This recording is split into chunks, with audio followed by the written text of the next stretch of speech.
नमस्कार साथियों, मैं आज अति महत्वपूर्ण सेशन के साथ आपके सामने पुनः उपस्थित हुआ हूं ताकि आने वाला एग्जाम में आपको अधिक से अधिक मदद मिल सके।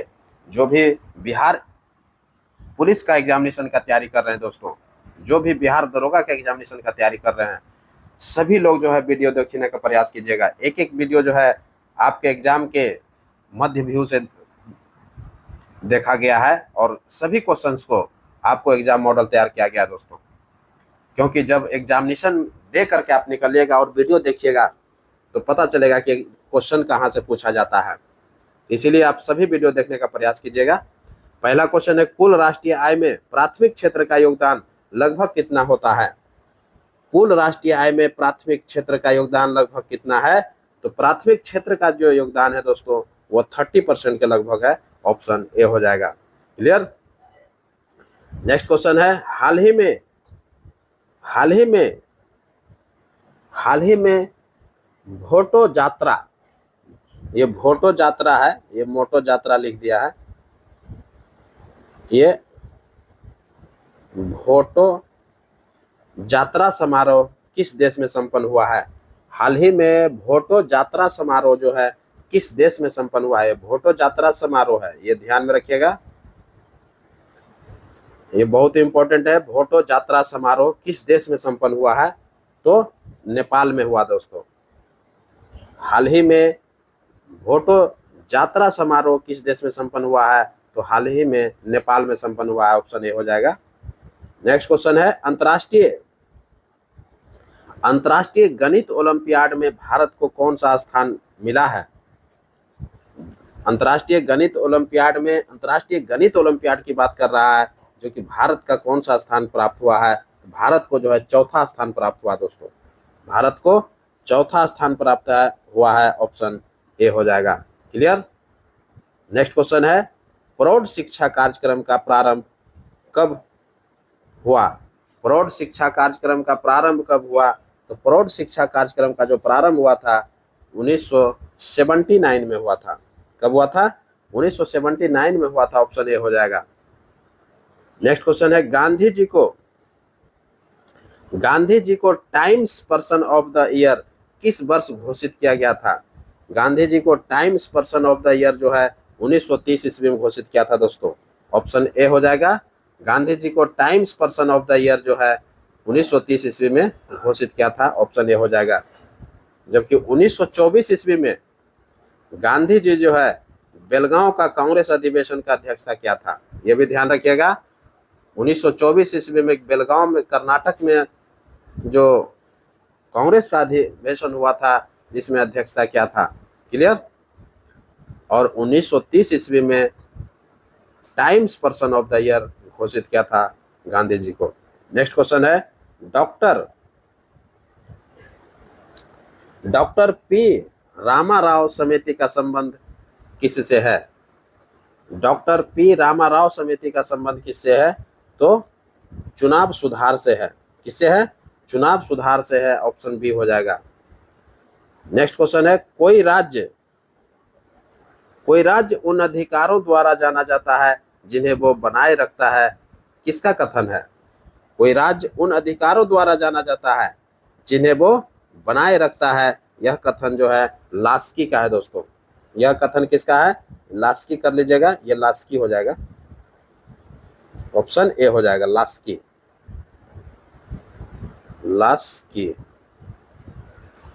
कोई राज्य उन अधिकारों द्वारा जाना जाता है जिन्हें वो बनाए रखता है। यह कथन जो है लास्की का है दोस्तों। ऑप्शन ए हो जाएगा। नेक्स्ट क्वेश्चन है, वैदिक साहित्य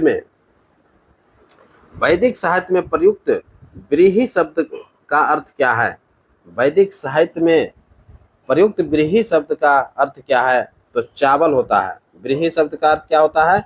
ये व्रीहि जो शब्द है इसका अर्थ जो होता है वो चावल होता है दोस्तों। ध्यान में रखिएगा, ये वैदिक साहित्य की चर्चा हो रहा है। नेक्स्ट क्वेश्चन है, अनिश्चित अनुपात में अवयवों को मिलाने से किसका निर्माण होता है? अनिश्चित अनुपात में अवयवों को मिलाने से किसका निर्माण होता है? विषमांग मिश्रण का होता है। किसका होता है? विषमांग मिश्रण का होता है। ऑप्शन सी हो जाएगा। क्लियर। नेक्स्ट क्वेश्चन है उपार्जित लक्षणों का अध्ययन। उपार्जित लक्षणों का अध्ययन क्या कहलाता है? तो उपार्जित लक्षणों का जो अध्ययन कहलाता है वो टेंटोलॉजी कहलाता है। ऑप्शन सी हो जाएगा। उपार्जित लक्षणों का अध्ययन टेंटोलॉजी कहलाता है, जबकि कवक का अध्ययन माइकोलॉजी कहलाता है दोस्तों, जबकि झाड़ियों का अध्ययन डेंड्रोलॉजी कहलाता है। क्लियर। नेक्स्ट क्वेश्चन है किस कोशिका में कोशिका भित्ति नहीं पाई जाती है? किस कोशिका में कोशिका भित्ति नहीं पाई जाती है? तो जंतु कोशिका में जो है कोशिका भित्ति नहीं पाया जाता है। ध्यान में रखिएगा, जंतु कोशिका में जो है कोशिका भित्ति नहीं पाया जाता है। ऑप्शन बी हो जाएगा। नेक्स्ट क्वेश्चन है निम्न में अदिश राशि कौन है? निम्न में से अदिश राशि कौन है? तो अदिश और सदिश का जो है पहचान करिएगा। सदिश राशि जो होता है 6-7 को याद रखिएगा, अदिश राशि क्लियर हो जाएगा। क्लियर। जैसे त्वरण, त्वरण जो है ये वेग जो है वेग सदिश राशि है। त्वरण, त्वरण भी सदिश राशि है। आयतन, आयतन जो है ये अदिश राशि है। आयतन क्या है? अदिश राशि है, ध्यान में रखिएगा। और विस्थापन जो है यह सदिश राशि है। तो समझ में आ गया होगा कि अदिश राशि कौन है? तो आयतन जो है अदिश राशि है। ऑप्शन सी हो जाएगा। क्लियर। आयतन हो गया, दूरी हो गया, ये सब जो है क्या है? अदिश राशि है। वेग हो गया, त्वरण हो गया, विस्थापन हो गया, बल हो गया, संवेग हो गया, ये सभी जो है आपको अदिश, ये सदिश राशि है। क्या है? वेग, विस्थापन, त्वरण, बल, ये सभी मिलेगा आपको सदिश राशि में। आयतन, दाब, दूरी, ये सब जो है अदिश राशि में आएगा। क्लियर। नेक्स्ट क्वेश्चन है स्तनी वर्ग के जंतुओं का विकास किससे हुआ है? स्तनी वर्ग के जंतुओं का विकास जो है किससे हुआ है? तो सरीसृप से हुआ है। ऑप्शन क्या हो जाएगा? बी हो जाएगा, सरीसृप। स्तनी वर्ग के जंतुओं का विकास किससे हुआ है? सरीसृप से हुआ। ऑप्शन बी हो जाएगा। नेक्स्ट क्वेश्चन है विश्व का सबसे बड़ा नदी द्वीप माजुली जो है, ये माजुली है, देखिए गलती लिख दिया है, ये माजुली कर लीजिएगा, माजुली।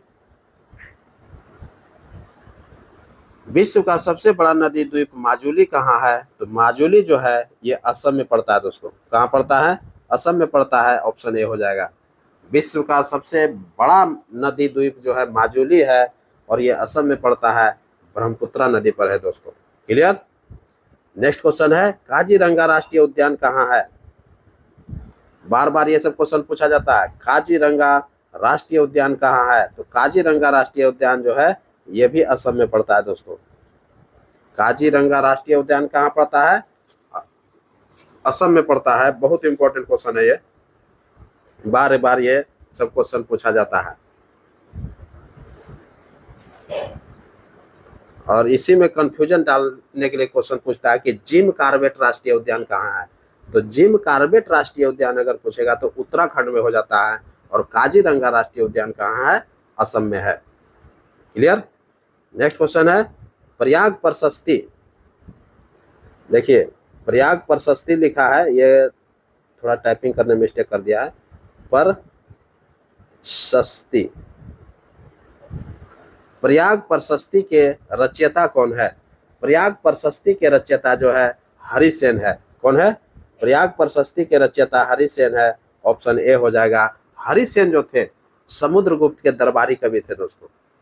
हरिसेन जो थे समुद्रगुप्त के दरबारी कवि थे जिन्होंने प्रयाग प्रशस्ति की रचना किया है। क्लियर। नेक्स्ट क्वेश्चन है राष्ट्रीय जलमार्ग, राष्ट्रीय जलमार्ग 94 किस नदी पर है? राष्ट्रीय जलमार्ग 94 जो है किस नदी पर है? 94 जो है वो सोन नदी पर है दोस्तों। बहुत इंपॉर्टेंट क्वेश्चन है ये, बार बार एग्जाम में ये सब क्वेश्चन पूछा जाता है, इसीलिए मैंने क्वेश्चन को अरेंजमेंट किया है। राष्ट्रीय जलमार्ग 94 किस नदी पर है? तो सोन नदी पर है दोस्तों। और राष्ट्रीय जलमार्ग 58 जो है, राष्ट्रीय जलमार्ग 58 जो अगर पूछा जाएगा तो वो कोसी नदी पर है। क्लियर। जबकि राष्ट्रीय जलमार्ग अगर 37 पूछ ले राष्ट्रीय जलमार्ग 37 अगर पूछेगा तो गंडक नदी पर है। जबकि राष्ट्रीय जलमार्ग अगर 29 पूछ ले, क्या पूछ ले, राष्ट्रीय जलमार्ग की चर्चा हम कर रहे हैं, राष्ट्रीय जलमार्ग 29 अगर पूछेगा तो दामोदर नदी पर है। जबकि राष्ट्रीय राजमार्ग 40 अगर पूछ ले तो घाघरा नदी पर है दोस्तों। राष्ट्रीय राजमार्ग अगर 40 पूछ ले तो घग्गर नदी पर है। जबकि राष्ट्रीय राजमार्ग अगर 46 पूछे तो सिंधु नदी पर है। ये कितना बात हम बताए, ये 5-6 बातें हम बताए, 5-6 लाइन आप ध्यान में रखिएगा। क्या क्या, राष्ट्रीय जलमार्ग 94 सोन नदी पर है, राष्ट्रीय जलमार्ग 58 कोसी नदी पर है, राष्ट्रीय राजमार्ग 46 सिंधु नदी पर है, राष्ट्रीय राजमार्ग 40 घग्गर नदी पर है, राष्ट्रीय राजमार्ग 29 दामोदर नदी पर है, राष्ट्रीय राजमार्ग 46 सिंधु नदी पर है। तो क्लियर हो गया होगा। 37 किस पर है, गंडक नदी पर, 58 किस पर है, कोसी नदी पर, 46 किस पर है, सिंधु नदी पर, 29 किस पर है, दामोदर नदी पर, 40 जो है 40 घग्गरा नदी पर है, और 58 जो है कोसी नदी पर है, और 94 सोन नदी पर है। तो ये सभी राष्ट्रीय जलमार्ग है जो कि आपको ध्यान में रखना है। यही सब क्वेश्चन जब एग्जामिनेशन में आपको पूछ लिया जाता है तो आपको लगता है कि आउट ऑफ सिलेबस पूछ लिया गया क्वेश्चन, और यही सब क्वेश्चन को जब जो लड़का इस्तेमाल करता है और क्वेश्चन मार के आता है उसका सिलेक्शन जो है सिलेक्शन लिस्ट में रहता है नाम। तो आपको जो है सिलेक्शन लिस्ट में नाम लाने के लिए आपको सभी वीडियो को देखना होगा दोस्तों। नेक्स्ट क्वेश्चन है भलुनी धाम। भलुनी धाम कहाँ है, भलुनी धाम कहाँ है, तो ये रोहतास में पड़ता है। कहाँ पड़ता है, ऑप्शन ए हो जाएगा। भलुनी धाम कहाँ है, तो रोहतास में है दोस्तों। ये रोहतास बिहार में पड़ता है। भलुनी धाम कहाँ पड़ता है, रोहतास में है, ऑप्शन ए हो जाएगा। नेक्स्ट क्वेश्चन है 16वें वित्त आयोग के अध्यक्ष कौन है। 16वें वित्त आयोग के अध्यक्ष पूछ लिया है तो अरविंद पनगड़िया को बनाया गया है, ऑप्शन ए हो जाएगा। 16वें वित्त आयोग का अध्यक्ष कौन है, अरविंद पनगड़िया है। जबकि 15वें वित्त आयोग का अध्यक्ष NK सिंह है, ये 15वां है। क्लियर रखिएगा, यही सब क्वेश्चन जो है एग्जामिनेशन में पूछा जाता है दोस्तों। तो 15वें वित्त आयोग का अध्यक्ष NK सिंह है, जबकि 16वें वित्त आयोग का अध्यक्ष अरविंद पनगड़िया है, ध्यान में रखिएगा। नेक्स्ट क्वेश्चन है ओजोन दिवस कब मनाया जाता है। ओजोन दिवस कब मनाया जाता है, तो 16 सितंबर को ओजोन दिवस मनाया जाता है, ऑप्शन ए हो जाएगा। ओजोन दिवस 16 सितंबर को मनाया जाता है, जबकि विश्व पर्यावरण दिवस 5 जून को मनाया जाता है। विश्व पर्यावरण दिवस 5 जून को मनाया जाता है, जबकि विश्व जनसंख्या दिवस 11 जुलाई को मनाया जाता है। विश्व जनसंख्या दिवस 11 जुलाई को मनाया जाता है, और 15 अगस्त को भारत का स्वतंत्रता दिवस मनाया जाता है दोस्तों। तो इस सभी पॉइंट्स को ध्यान में रखिएगा, तब जाकर के एग्जामिनेशन में एलिमिनेट करने में मजा आएगा, और जाकर के एक क्वेश्चन 2 क्वेश्चन का आंसर आप आसानी वे में एलिमिनेट करके निकाल सकते हैं, और वही आपको एग्जामिनेशन में सिलेक्शन दिलाता है, और आपके एग्जामिनेशन लिस्ट में जो है सिलेक्शन लिस्ट में नाम दर्ज होता है। नेक्स्ट क्वेश्चन है बिहार का जनघनत्व क्या है। बिहार का जनघनत्व पूछ लिया दोस्तों। तो बिहार का जनघनत्व 2011 जनगणना के अनुसार जो है 1106 किलोमीटर प्रति वर्ग किलोमीटर में है, ऑप्शन ए हो जाएगा। 1106 व्यक्ति जो है प्रति वर्ग किलोमीटर पर है, प्रति वर्ग किलोमीटर पर है, ये प्रति हो जाएगा। तो क्या क्लियर रखिएगा, बिहार का जनघनत्व जो है ये प्रति है, 1106 प्रति वर्ग किलोमीटर निवास करता है, ऑप्शन ए हो जाएगा। नेक्स्ट क्वेश्चन है जबकि ये 1106 जो है ये भारत में सबसे सर्वाधिक जनसंख्या घनत्व वाला ये राज्य है दोस्तों। जनसंख्या घनत्व में प्रथम स्थान बिहार का ही है, जो कि 1106 प्रति वर्ग किलोमीटर में निवास करता है। नेक्स्ट क्वेश्चन है बिच्छू के डंक में क्या पाया जाता है। बिच्छू के डंक में जो है फॉर्मिक अम्ल पाया जाता है। कौन सा अम्ल पाया जाता है, फॉर्मिक अम्ल पाया जाता है, ऑप्शन ए हो जाएगा। क्लियर, बिच्छू के डंक में कौन सा अम्ल पाया जाता है, फॉर्मिक एसिड पाया जाता है, ऑप्शन ए हो जाएगा। नेक्स्ट क्वेश्चन है भीम बांध कहाँ है। भीम बांध कहाँ है, तो भीम बांध जो है मुंगेर में है दोस्तों। ऑप्शन ए हो जाएगा। भीम बांध कहाँ है, मुंगेर में है, ऑप्शन ए। नेक्स्ट क्वेश्चन है एम कोष में इलेक्ट्रॉन का संख्या कितना है। देखिए बहुत इंपॉर्टेंट क्वेश्चन है। ये सभी क्वेश्चन जो है एग्जामिनेशन में आपको सिलेक्शन देने का काम करता है, क्योंकि ये सभी क्वेश्चन जो है एग्जामिनेशन में बहुत ऐसे लड़के जो है नहीं बना पाते हैं, उसको उनको समझ में नहीं आता है दोस्तों। तो एम कोष में इलेक्ट्रॉन का संख्या कितना है, तो एम कोष में जो है इलेक्ट्रॉन की संख्या निकालने के लिए भी हम बताएंगे। तो इलेक्ट्रॉन अगर कोई भी संख्या में पूछ ले, के एल एम एन, के एल एम एन, इन सभी में अगर कोई भी में जो इलेक्ट्रॉन की संख्या अगर पूछेगा तो आप 2n का जो फार्मूला लगाइएगा, 2n स्क्वायर। क्या फार्मूला लगाइएगा, 2n स्क्वायर। तो किस में पूछ रहा है, ये नंबर 1 पर आएगा, ये नंबर 2 पर आएगा, ये नंबर 3 पर आएगा, ये नंबर 4 पर आएगा। ऐसे बनाइएगा, आपको सभी आंसर आ जाएगा। तो एम कोष में इलेक्ट्रॉन का संख्या कितना है, तो एम देखिए 3 नंबर पर है, तो एन का मान यहाँ 3 रख दीजिएगा, तो कितना हो जाएगा, 3 तिया 9 गुना 2, तो 9 दूना 18 हो जाएगा। तो ऑप्शन क्या हो जाएगा, ऑप्शन ए हो जाएगा 18। क्लियर। उसी में कहेगा के में कोष में इलेक्ट्रॉन की संख्या कितना है, तो के का मान 1 रखिएगा, तो 1 गुना 1 और गुना 2, तो कितना हो जाएगा, 2 इलेक्ट्रॉन हो जाएगा। क्लियर। उसी प्रकार अगर एल कोष में इलेक्ट्रॉन का संख्या अगर पूछ ले, तो एल का मान 2 रख दीजिएगा, क्योंकि 2 नंबर पर एल दिख रहा है। क्लियर। तो के एल एम एन होता है, फॉर्मूला है ये, के 1 पर, एल 2 पर, एम 3 पर और एन 4 पर है। तो इसी प्रकार सभी में रखिएगा। जैसे पूछ लेगा कि एल कोष में इलेक्ट्रॉन की संख्या क्या है, तो एल का मान 2 रख दीजिएगा, तो 2 दूना 4 दूना 8 हो जाएगा। क्लियर। उसी प्रकार एम कोष में पूछ लिया है, एम का मान 3 रखिएगा, तो 3 दूना 3 तिया 9 गुना 2, 9 दूना 18 हो जाएगा। क्लियर।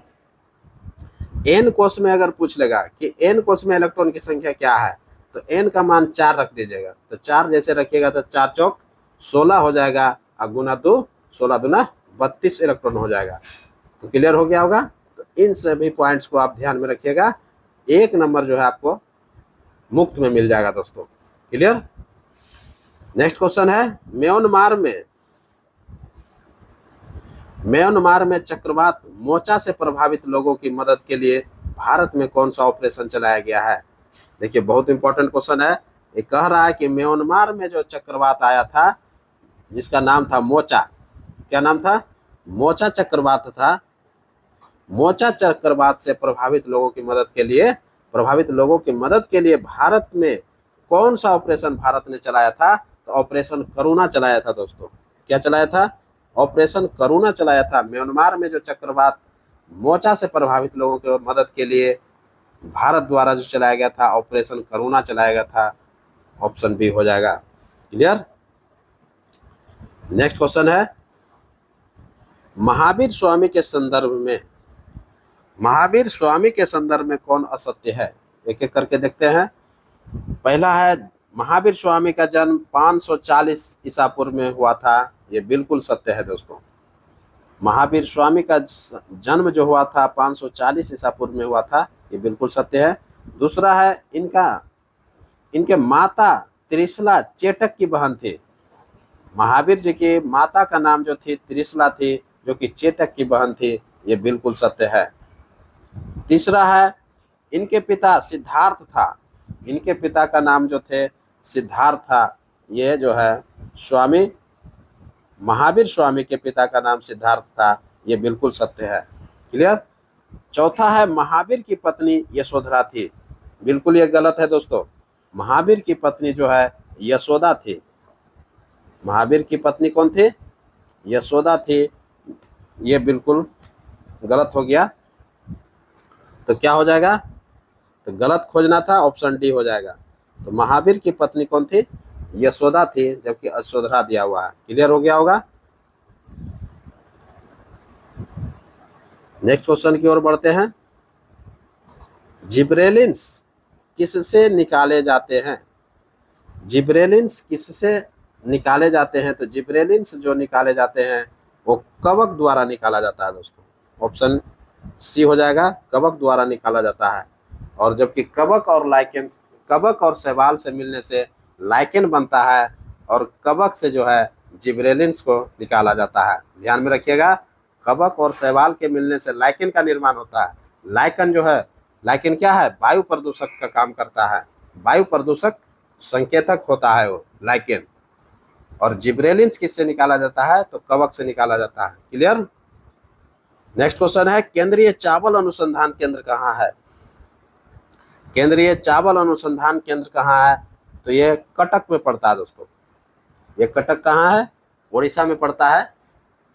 केंद्रीय चावल अनुसंधान केंद्र कहाँ है? तो कटक उड़ीसा में है। क्लियर? नेक्स्ट क्वेश्चन है, निम्न में असत्य की पहचान कीजिए। निम्न में असत्य की पहचान कीजिए। तो असत्य की ओर हम लोग देखते हैं क्वेश्चन। पहला है, जाइलम को संवहनी उत्तक के नाम से भी जाना जाता है। ये बिल्कुल सत्य है, जाइलम को संवहनी उत्तक के नाम से भी जाना जाता है। दूसरा है, जड़ 3 प्रकार के होते हैं। जड़ जो है दोस्तों 2 प्रकार के होता है। ये बिल्कुल गलत है। जड़ जो है 3 प्रकार के लिख दिया है, जबकि जड़ जो होता है वो 2 प्रकार के होता है। क्लियर?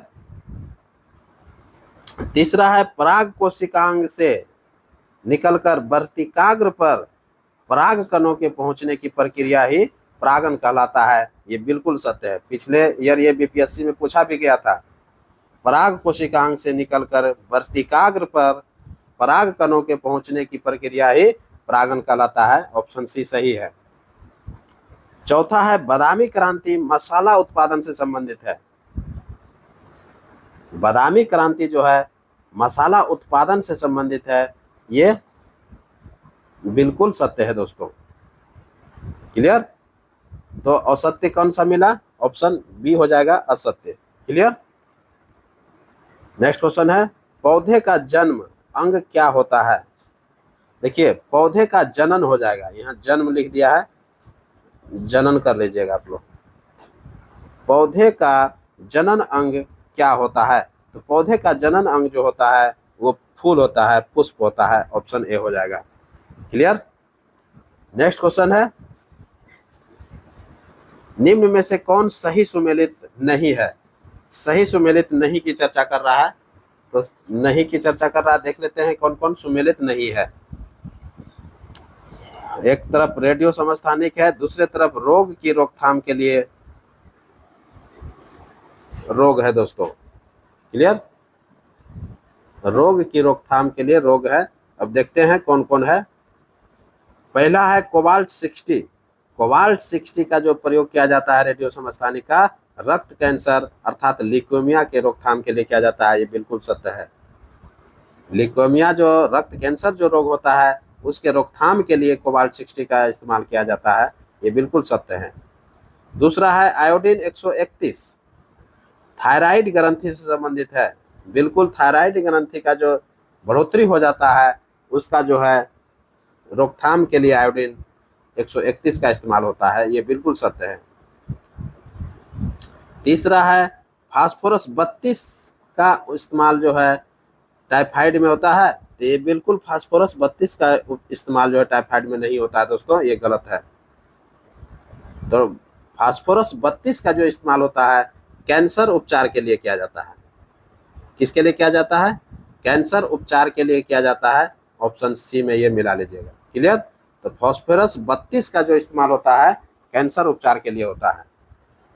चौथा ऑप्शन है सोडियम 24 शरीर में रोग का जानकारी के लिए किया जाता है इस्तेमाल। तो शरीर में रोग का जानकारी के लिए जो है सोडियम 24 का इस्तेमाल होता है। ये बिल्कुल सत्य है।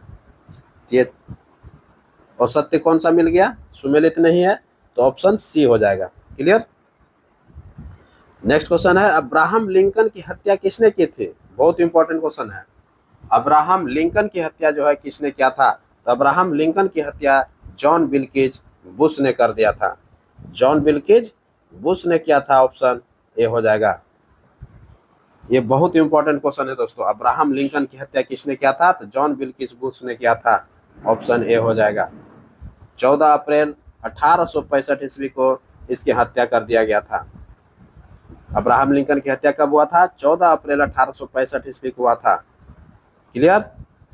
किसने किया था? जॉन विल्किस बुश ने किया था। क्लियर?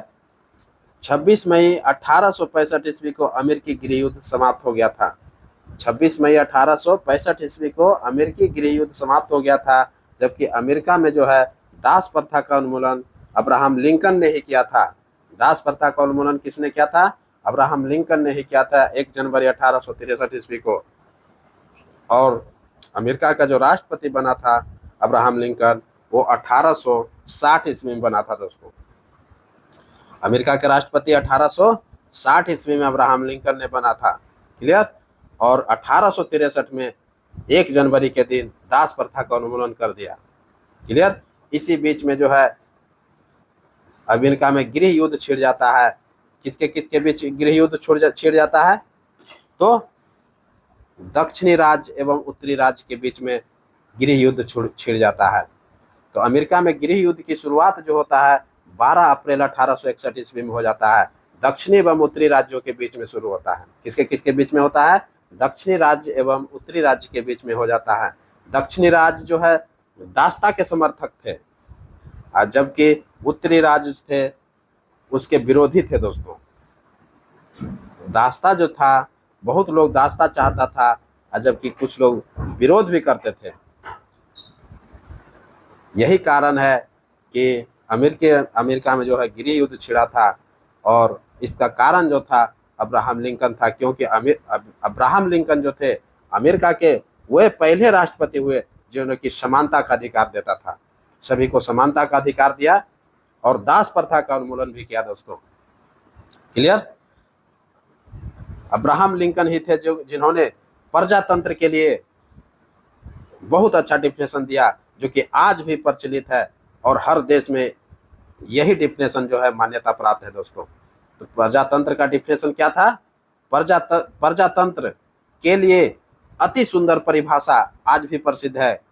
वह प्रजातंत्र का परिभाषा है, प्रजातंत्र जनता के द्वारा और जनता के लिए शासन है।